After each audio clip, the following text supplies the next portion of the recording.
Hello and welcome back to Portal. We finally got 2 portals now. Let's use them. Okay, so can I be real about something? You know the Aperture logo, right? How it has the icon on like the left side, just at the point where it says Aperture. Yeah, because of its location, I've always thought it said Caperture. Wait, why? Because I was young and I didn't know English that well. Okay. Now, and the radio there was already... it looks like a C. Yeah, what, the logo looks like a C? Yeah, there we go. No, it's fine. Anyway, you were saying about the radio? The radio is green already, so that means that the signal is already found. So don't need to do that again in this chamber. Did they bring back the radio for Portal 2? I don't think... No, they didn't, sadly. Alright. Or they could have, I don't remember. But I don't think they did. Oh, hey, new achievement. Nice. I mean, this isn't the first time we've gotten achievements look, on a playthrough. Does it not look like a C? Yeah, it kind of do. It kind of does, actually. Oh, you're not wrong. I'm not gonna lie to you. I think that does look like a C, but it's supposed to be like the camera aperture thing. Yeah. That's why it's called Aperture Science. We'll see more older versions of that when we do Portal 2. Oh, heck, if I do Portal 2, yeah.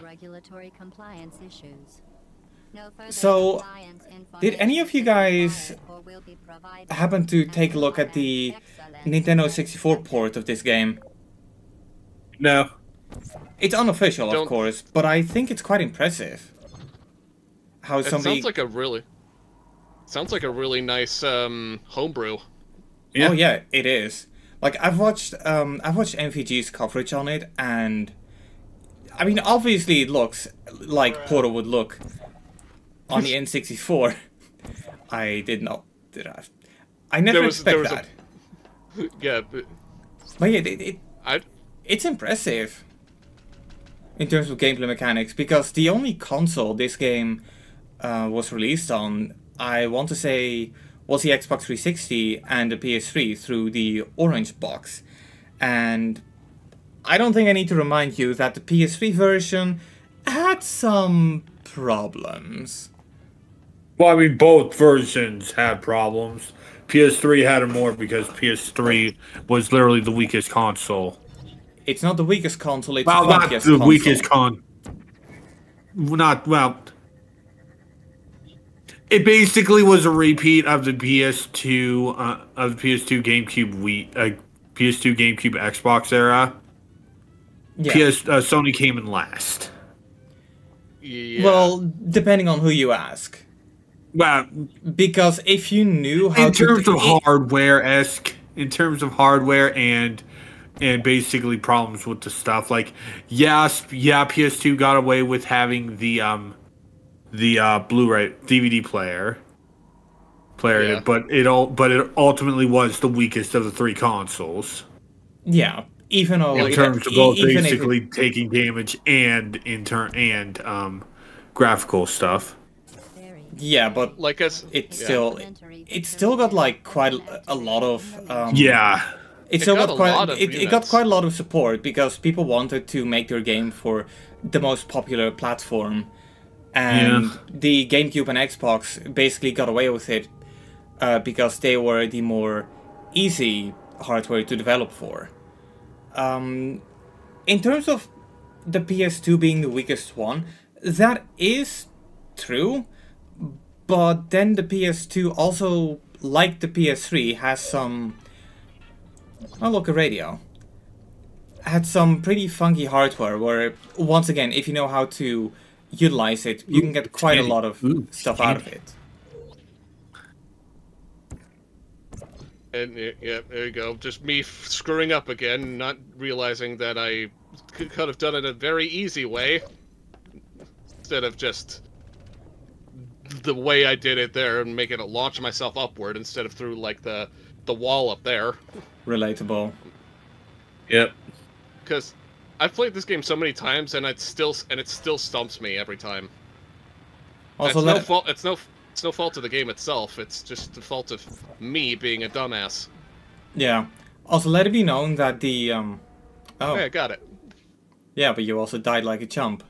Let it be known that the disrupting of the radio is the main reason why people nowadays tend to use DAB, if they're even listening to radio. Okay. Local radio. That's just gonna be like this entire playthrough, the entire thing. It's just, hey, look, a radio.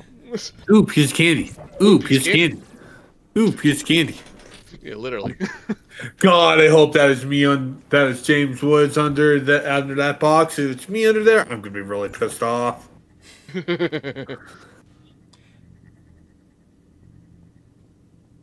Man, this company RCA makes terrible tasting candy.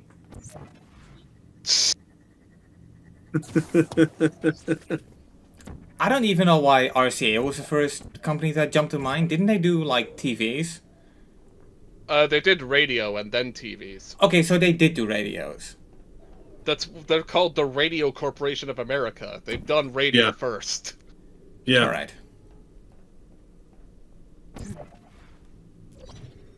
And then after their failed, like, home video format thing, the CED, they basically just went completely bankrupt. Yeah. And got absolved into so many other different companies. Which kind of tends to happen a lot with older electronic companies. Not just older companies, but just companies, just tech companies in general. Yeah. I guess it's just the way things go. In Albuquerque. That was so perfectly timed. I did not. I swear to God, I didn't plan it for that. But like, what? Okay, what was the point of that? Of that time? The point of that was that I missed the platform. Oh, like an idiot. Okay. Well, I mean, okay. That happens whenever I've done. The bros happen whenever I'm like being an idiot. Okay. I thought it was crap, not bruh. It's bruh.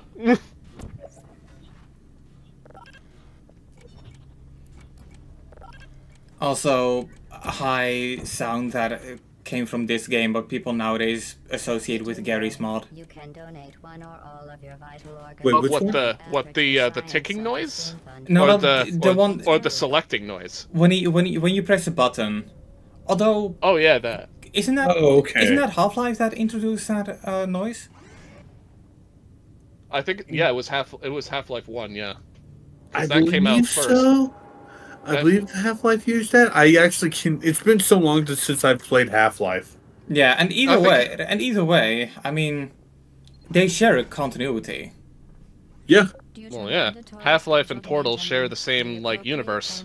Yeah. We just have no idea where the hell, when the hell Portal takes place. And we don't know where specifically Aperture Laboratories takes place. Yeah. But they share a universe. So maybe somewhere around here, Gordon Freeman is doing his Gordon Freeman thing. I never played Half-Life. What if Shell is Gordon Freeman's daughter? No. How does Gordon Freeman even fuck? I don't know. Have you seen Alex? Have you seen Alex? No, I've been meaning to play it, but it seems kind of expensive for a VR tech demo. I fucking hate the fact that the first Half-Life game we got in fucking years is a goddamn VR game. I fucking hate that. But at least it's a decent VR game. I know, but still, why did it have to be a VR game? Because Valve needs to push their VR platform. They need to push the index. And the best way to sell people a €1,050 headset, at least if you buy the full package, I think the headset standalone is like 600, is to give them a free game with it. Yeah. It's a freebie. Also, going back to the game again real quick, I love the turrets. Me too. They're my favorite NPCs in this game. They're just so adorable. Yeah. You always feel kind of terrible when you have to like deactivate them. Kill them. Yeah, you do. You don't really kill them. You just turn them off. Okay, so I just looked it up, and if I were to buy the Valve Index on its own, I'd be paying 539 euros for it. That's not bad.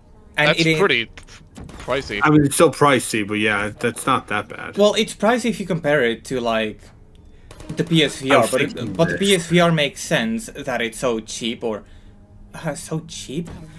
That it's got a lower price, because, you know, Sony owns the PlayStation ecosystem, so, like the consoles, they sell at a loss, and then make it back through sale of games. And I'm actually quite curious on the PSVR 2, because I've heard that it got a pretty significant price drop, and yeah, I'm really tempted to get it, especially because there is a PC adapter in the works. And when that bra came way too late, dude. Yeah, those two bros came in way too late. I'm sorry. Well, you know, shit happens. Yeah. And you can't fix those because I pointed them out. Mm-hmm. Anyway, continue. Sorry. Yeah. So if I ever get a headset, I'm still debating on if I'm getting a Index or if I'm just gonna like use a PSVR 2.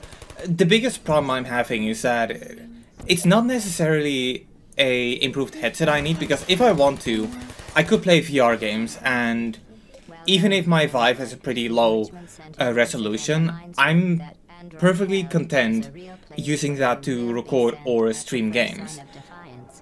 It's just a shame that my controllers are pretty out of whack. They tend to lose tracking quite easily, and I don't know if that's a problem with the controller, I don't know if that's a problem with the base station, I don't know if that's because of me having a giant mirror in my room. It's probably the third one, come to think of it. But yeah, I'm kind of considering getting new controllers, and those for the Index will cost you 300 euros for a pair. And if I'm spending that kind of money, I might as well just say, you know what, fuck it, I'm just gonna get the complete kit for 1079, which also includes base stations and yeah. The only problem with PSVR 2 is it's not backwards compatible with the PSVR 1. Yeah. Which is a huge missed opportunity for Sony, but I mean, granted, that was still made while Jim Ryan was in charge. Yeah, and come to think of it, Sony does a lot of missed opportunities.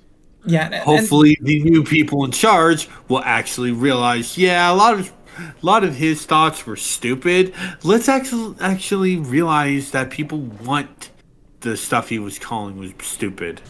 Yeah.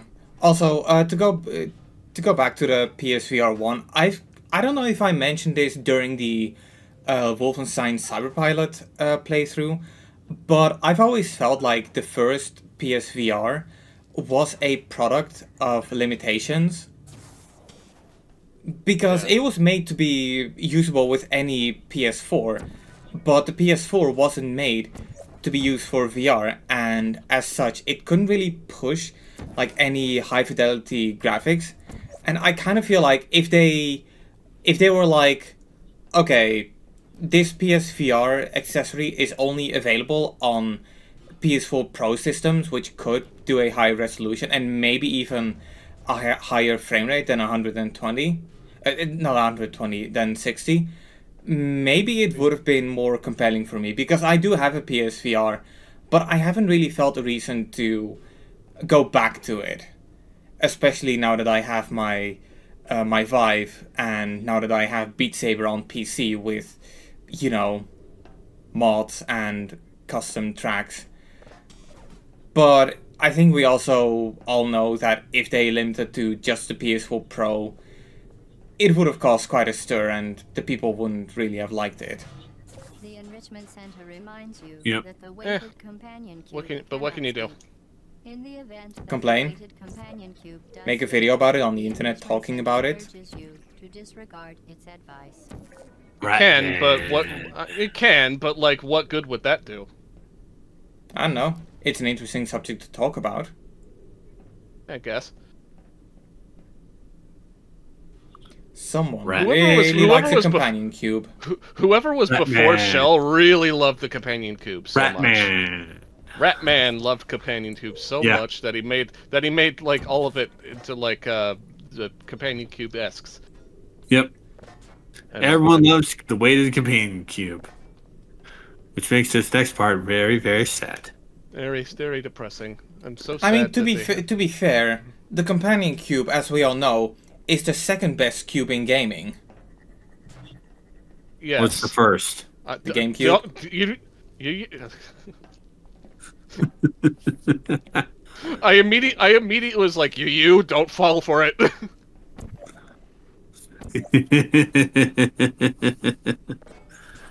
But you're right. Oh, hey, radio. Where? There. I don't know. I didn't bother looking. I've just completed it anyways. Certainly brought you good luck. However, it cannot accompany you for the rest of the test. What happens if you jump in there? You die. You would die. For some strange reason, they don't give you a an achievement for that though. Yeah, that's pretty stupid. Like, I love when you get achievements for doing dumb stuff. Something. Yeah, like, I do too. Like, did you get the achievement from the prologue of Prey? Me? No, I've never played Prey. No, but I'm talking to you because which achievement again? The one you get for jumping into the helicopter. But hey, look, that's me. Hey, look, there's you. I didn't even see that. Yeah, no, I did. Yeah, no, I got that one. I got that one. Basically for content. You're accidental too. Yeah, that was. I didn't even bother censoring that because that's you. It's edgy.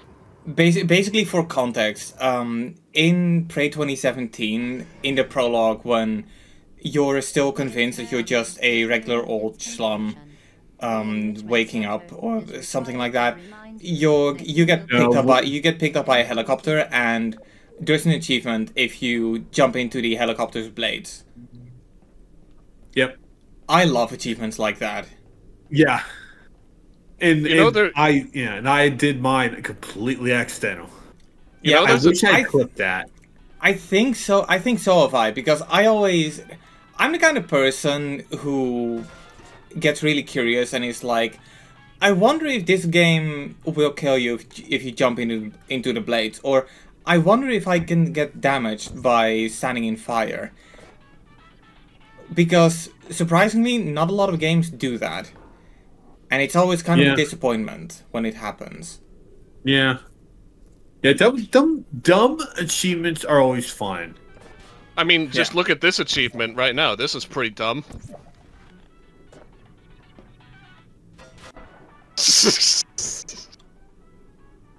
Wait, I suck. Is that an achievement? You didn't get an achievement.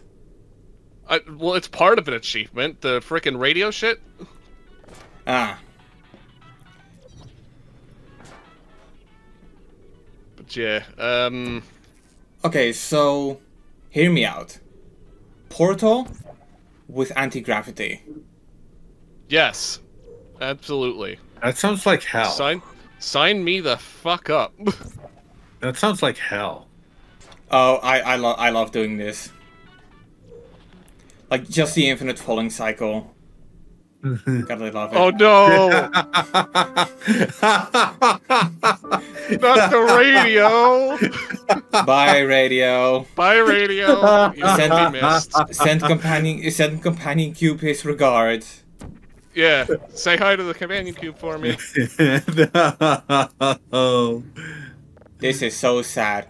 Can we get 5? Can we get 500 likes? Play Despacito. You have to censor that now. You do realize that. Yes. and I don't care. It's just more. No, I don't think they would. I don't care. It's just more like editing work for me, and I need to work on more. No, I don't think Square would get mad at that.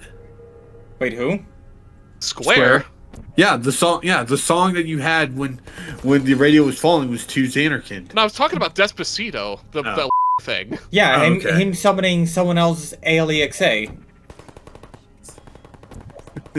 But yeah, that's what I was talking about when doing like more like editing shit.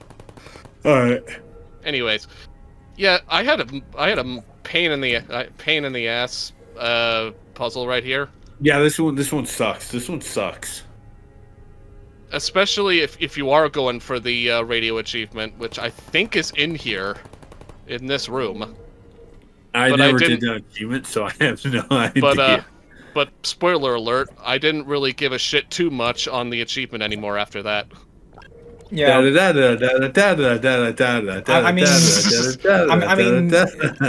I mean, don't tell Alistair this, but if I were to play this game, I also probably wouldn't care that much about radio.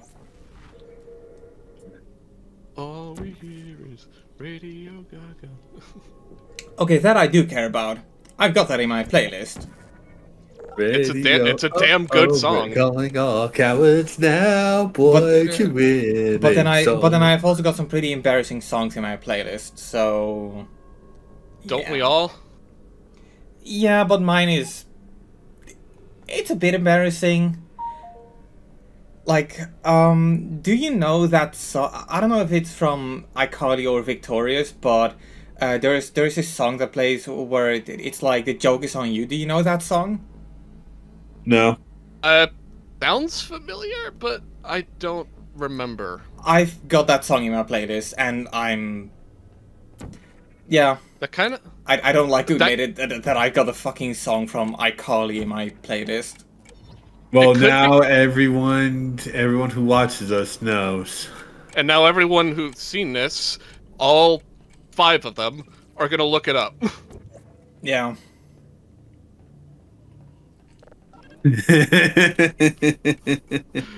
God, I'm a dumbass in this game sometimes. Looking at this now, I just played this like months and months ago, so this is like a first time watching this for me in front of people. So welcome to me with the upcoming Castle of Illusion playthrough. Yeah, to be fair, puzzles do tend to make you feel kind of stupid for not figuring out simple shit, because you also tend to just overthink things from time to time. Like, I've really been meaning to get into, what was its name again? The Talos Principle, because the box art is really appealing. I really love cats. But I feel like if I get into that game, I'm going to struggle with the most basic shit. Not because I'm bad at puzzles, but just because I overthink things. Yeah, I do that. I overthink as well with puzzles. So does everyone, to be honest. Oh my fucking god! Really? Yeah, this test chamber is pretty. Not that. I was actually going onto Amazon Games because there was a game that I was needing to look up. Oh, what game? I can't remember at the top of my head right now. But it's like I look at it, YouTuber's Life is one of the free games until October 16th. Oh, and it looks like Deus Ex Mankind Divided is free on GOG. Oh, really? Yeah. Hang on. I already have that on Steam. Oh yeah, YouTuber's Life too. It's free on Prime Gaming. Yeah, the one problem I have with it is that I don't know if Are you sure? Are you sure? Because I'm not seeing it. No, if I look if I scroll through it, it says it's free. It's also saying Call of Juarez, Bound of Blood is free. Maneater is free on Epic, even though I think I've already claimed it at one point. Alex Kidd in Miracle World DX is free on Epic. And apparently TMNT Shredder's Revenge is free on Epic. I was actually considering. Oh, you're talking about Prime. You're talking about if for stuff that requires Prime. Yeah, I keep forgetting Amazon has like a game subscription thing. It's just if you have Prime. Yeah. And interesting enough, unlike something like unlike Sony and Nintendo, if you don't have Prime, you can still play those games. Yeah. That's pretty cool. Yeah, that's actually really neat to know. Yeah. But you said that YouTubers Live is free with Amazon, but I'm looking at it right now and it's saying it's only it's included free with Prime. Yeah. Mm-hmm. Yeah, you need Prime for that, and I can't. And I can't get Mankind Divided in some of these other games without it. I mean, I would love to get you a code. I would love to get you a code because I don't think I'll ever be playing this myself. But the problem is that, one, if it is a code, it will probably be region locked, and second off, Prime is kind of... If you get a game for free with Prime, if it's on Amazon's own platform or on the Epic Games launcher, it's account tied, so you don't get a code, and that's kind of that's kind of a problem I have, because a couple of weeks ago, I think a month ago at this point, they were giving away Suicide Squad Kill the Justice League. Not that I care about the game, but hey, if I can get my cousin to play it and I can get my younger brother to play it, I mean, it's probably still going to be an awful game, but at least I won't be suffering alone. Yeah, free game. Yeah. Free game. Hey, free game. Who's going to complain about that? Well, free game asterisk as long as you have a subscription. But then again, you can keep the games even if you don't have a Prime subscription. I just choose to maintain my Prime subscription because I really love Hazbin Hotel, and I cannot wait for the dumpster fire that's Fallout Season 2. Me too, Hedgie. Also, Amazon Luna is like actually pretty decent. The problem I have with that is that it's a separate subscription, but there are some games you get if you have Prime, so that's how I played Lego Pirates of the Caribbean, and how I found out that a game that eluded me for the longest time, it's pretty mid. Like, I wouldn't say it's my least favorite Lego game, but I also wouldn't say it's my most favorite or my second most favorite, or that it's better than Lego Harry Potter or Lego Star Wars, because let's be real, those are peak Lego games. Goodbye.